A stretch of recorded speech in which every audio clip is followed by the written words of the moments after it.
Boa noite, professor. Boa noite. Meu pai também lê todos os seus artigos comigo e os livros, a gente sempre debate bastante, então estou bem feliz de estar aqui. Obrigada. É o seguinte, Obrigado. o senhor tinha falado antes dessa questão da busca por experiências e cada vez mais diversas para que eu possa, de alguma forma, extinguir a minha angústia, numa tentativa Sim. de extinguir a angústia. E aí o mercado tem falado muito de employee experience. E eu queria saber a sua opinião sobre isso. Você é carioca? Eu sou.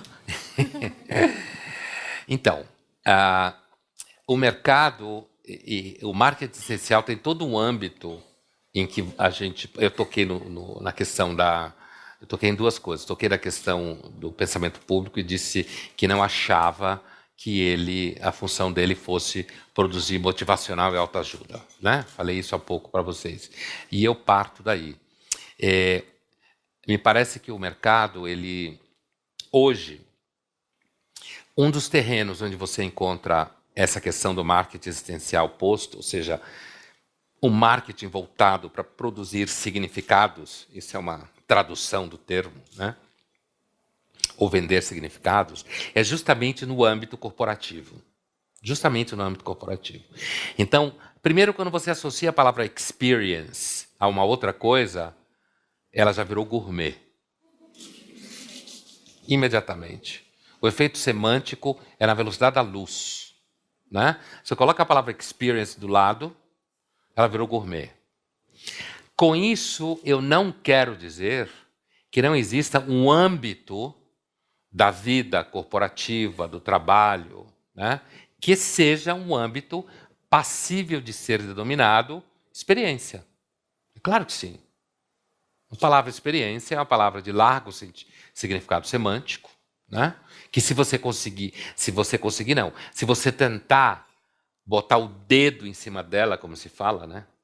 No sentido de precisar ela claramente, você não vai conseguir, porque a palavra experiência, nos estudos de religião, em ciências sociais da religião, inclusive ela é recusada, né? Porque ela tem ela tem uma imprecisão semântica nas bordas. O que é exatamente experiência? É o que você fala, então é linguagem. O que é exatamente experiência? Como você pratica determinadas coisas, logo é prática social. Certo? O que é experiência? É aquilo que eu relatei, logo é texto. É psicológica, mas como você tem acesso? Não, porque então eu falo disso, eu articulo, eu tenho medo, então é afeto. Então, há uma dúvida com relação à palavra experiência como um todo. E eu queria deixar claro isso do ponto de vista do conceito. Porém, deixando isso um pouco de lado e pensando na própria ideia de se você pode construir uma noção de experiência no âmbito corporativo, inclusive como uma espécie de ciência, eu acho que há um lado positivo. Eu não acho que a tentativa do mundo corporativo produzir uma reflexão sobre si mesmo seja negativo. Eu não acho que é negativo. Eu acho que é positivo. Né? O que me parece é que essa tentativa de produção de uma reflexão sobre si mesmo sempre resvala no risco de forçar as fronteiras da lógica produtiva sobre as pessoas. Se você começa a refletir demais, pode dar problema, é isso que eu quero dizer. Mas eu não acho que não seja interessante a ideia do mundo corporativo criar conceitos e produzir reflexão e tentar lidar com o cotidiano, os processos, as tendências, os problemas. Vou dar um exemplo. Por exemplo, atualmente, a questão de como você lidar no âmbito médico com o fato de que especialidades associadas a procedimentos em medicina poderão desaparecer porque a inteligência artificial tem maior capacidade cognitiva do que qualquer ser humano, isso implica numa reflexão sobre trabalho. Toda reflexão sobre inteligência artificial ela é social. Quem está querendo resolver problema de inteligência artificial na empresa só não vai conseguir pensar direito. É social porque a disrupção é social, é histórica. Não é só num segmento de mercado específico. Ela é socio-histórica. né? Política também, mas eu não estou tocando nisso.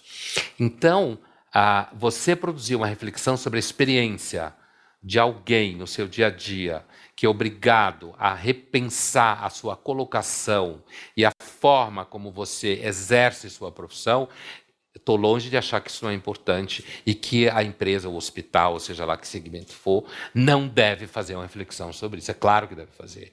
Eu não estou querendo dizer que não exista uma experiência que merece atenção. Eu estou dizendo que há um risco. Primeiro, a palavra experience soa sempre gourmet, sem tomar cuidado. Se você não come, você tem uma experiência com a comida, você é gourmet. Certo? Você é gourmet. Você não está... você está, na verdade, colocando entre você e a comida uma série de coisas que afastam. Sabe aquele tipo de cara? Uma amiga minha me contou isso um dia. E convida você para jantar na casa dele. E você vai. A mina vai. Jantar na casa do cara de noite. Quer dizer, ele não devia ter dúvidas. Né?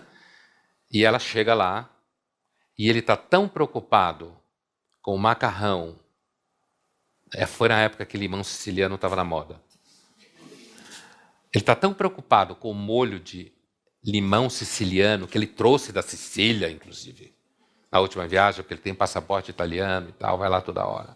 Então, assim, ele estava tão preocupado com o macarrão e com o molho siciliano dele, que ele esqueceu, afinal de contas, porque ela resolveu ir na casa dele sábado à noite. Que ela quisesse comer macarrão, ela ia em qualquer restaurante italiano. Né? E isso é uma experiência gourmet. É nesse sentido que se fala gourmet. Né? É quando certos filtros que têm a ver com a tentativa de dizer que aquilo não é só comida, aquilo é uma experiência. Né? A tentativa de dizer que tudo é uma experiência é signo evidente do medo que está implícito na relação com aquele objeto. Então não é aquilo, é uma experiência. Né? Você não come só, você tem uma experiência olfativa. Eu não estou dizendo que alguém não pode ter uma experiência com esse negócio aqui ao invés de beber. Eu lembro de uma propaganda ótima, aliás, tem a ver com isso, que é um sujeito que está com uma mulher num restaurante, vocês devem ter visto. E ele pega o vinho e põe na boca, e ele começa a fazer assim com o vinho na boca, e ela vai se assustando assim na mesa. Vira essa propaganda, acho ela ótima. É o exemplo do que é gourmet.